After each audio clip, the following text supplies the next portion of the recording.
করার ক্ষেত্রে ভাগ একটা বিশাল ইম্পর্টেন্ট বিষয়, তাই না?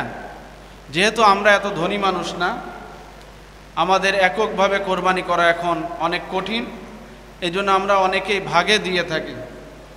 এই ভাগের ক্ষেত্রে মনে রাখতে হবে, ছাগল, ভেড়া, দুম্বা এই পশুগুলি কখনো ভাগে কোরবানি দেওয়া যায় না। জোরে বলেন, ভাগে কোরবানি দেওয়া?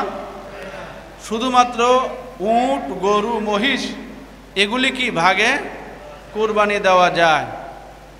এই ভাগের পরিধি হলো 1 থেকে 7। এর মধ্যে আপনি জোড় সংখ্যায়ও দিতে পারেন, আবার বেজোড় সংখ্যায়ও দিতে পারেন। 2 জনও একসাথে দিতে পারেন, 3 জনও দিতে পারেন, 4 জনও দিতে পারেন, 5 জনও দিতে পারেন, সর্বোচ্চ 6 জন এবং সর্বোচ্চ 7 জন, সর্বোচ্চ 6 জন। এর উপরে যাওয়া যাবে না। তবে ভাগে কুরবানির ক্ষেত্রে দুটো বিষয় মনে রাখতে হবে। যিনি ভাগে কুরবানি দেবেন তার নিয়ত শুদ্ধ হতে হবে।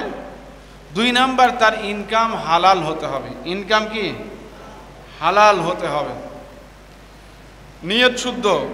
যদি গোশত খাওয়ার নিয়তে কুরবানি দেয়, কুরবানি হবে? জোরে বলেন, হবে? আর যদি আপনার তাহলে নিয়ত যদি শুদ্ধ না থাকে, গোশত খাওয়ার নিয়তে যদি কোরবানি দেয়, আর যদি ইনকাম হালাল না থাকে, তাহলে তার সাথে কোরবানি দেওয়া, যাদের সাথে কোরবানি দেবেন অবশ্যই তার অধিকাংশ ইনকাম কি হতে হবে? হালাল হতে হবে, এবং তার নিয়ত পরিশুদ্ধ হতে হবে। এখন এই ভাগে কুরবানির ক্ষেত্রে আকিকার মাসালা, অনেকেই আছে কুরবানির সময় আকিকা দেয়। একটা জিনিস বুঝতে হবে, রাসূলুল্লাহ সাল্লাল্লাহু আলাইহি ওয়াসাল্লামের জামানায় উট ছিল, অন্যান্য প্রাণী ছিল, কিন্তু হাদিসে পাওয়া যায় না রাসূলুল্লাহ সাল্লাল্লাহু আলাইহি ওয়াসাল্লাম তিনি আকিকা এরকম ভাগে দিয়েছেন। হাদিসের ভাষ্য অনুযায়ী আল্লাহ রাসূল আকিকা দিয়েছেন ভেড়া দ্বারা, ছাগল দ্বারা, এগুলি দ্বারা। আর আকিকার ক্ষেত্রে প্রাধান্য হলো একটা জীবন, একটা জীবন, ফুলফিল একটা জীবন একজনের ক্ষেত্রে। পুরুষ হলে 2টা জীবন, আর নারী হলে একটা জীবন। তা আপনি যদি ভাগে দেন তাহলে তো সবার ভাগে একটা জীবন। আকিকার ক্ষেত্রে তো এইটা আসতেছেন। এই জন্য সুন্নাহ হলো আকিকা করা একটা সুন্নাত, আর একটা হলো ছাগল বা ভেড়া, দুম্বা এই জাতীয় প্রাণী দিয়ে করা সুন্নাত। ছেলে হলে 2টা আর মেয়ে হলে 1টা। এই জন্য উত্তম হলো এটা আলাদা দেওয়া, কোরবানির সাথে না মিশানো। আর কেউ যদি একান্ত মিশাতে চায় করতে পারে, কোনো সমস্যা নেই। এদিকে আমরা খুব খেয়াল রাখার চেষ্টা করব যে হালাল ইনকাম যেটি বলতেছিলাম, অবশ্যই এই দিকে আমরা খেয়াল রাখবো যে আমাদের ইনকাম যেন কি হয়? হালাল হয়। কারণ আমরা এগুলি করব আল্লাহর সন্তুষ্টির জন্য। তবে অনেক ব্যক্তি বিশেষ দেখা যায় এগুলো আসলে চরম দৃষ্টতা, এটা চরম ধরনের অন্যায়, এবং এটা যদি ইসলামী রাষ্ট্র এই দেশে থাকতো তাহলে এরা এই দিন এগুলি করতে পারতো না। সামাজিকতা এগুলো কিছুটা হলো ডিল করা জরুরি। অনেকেই আছে কোরবানি সামর্থ্য থাকার পরও দেয় না, কয়েকজন মিলে গোশত খাওয়ার নিয়েতে গরু কেনে, আছে নাকি?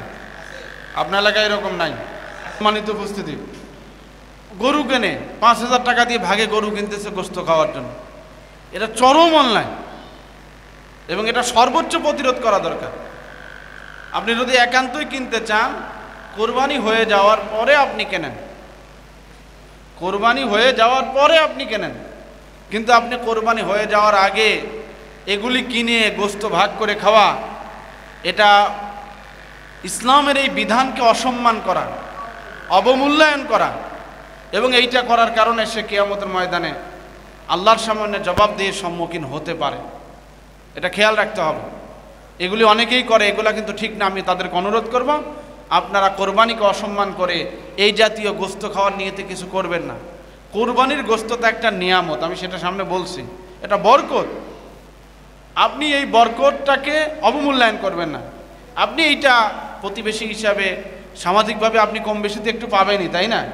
তা আপনি সেটা ভক্ষণ করেন, এরপরে আপনি ক্রয় করলেন, সমস্যা নেই। কিন্তু কোরবানির আগেই আপনি এগুলা করেন, তাহলে আপনার দেখা দেখি যারা সামর্থ্যবান তারা অনেকেই কোরবানি দেবে। এরকম দেয় না? অনেকে আছে কিনা? অনেক আছে।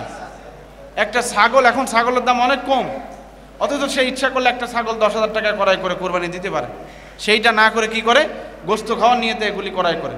এবং এগুলি ভালো ভালো নামাজি মানুষগুলো এইগুলোর সাথে সম্পৃক্ত হয়। দেখি এগুলো খুবই দৃষ্টতাপূর্ণ আচরণ। এগুলির ব্যাপারে অবশ্যই আমরা প্রতিবাদ করব, তাদেরকে আমরা সচেতন করব।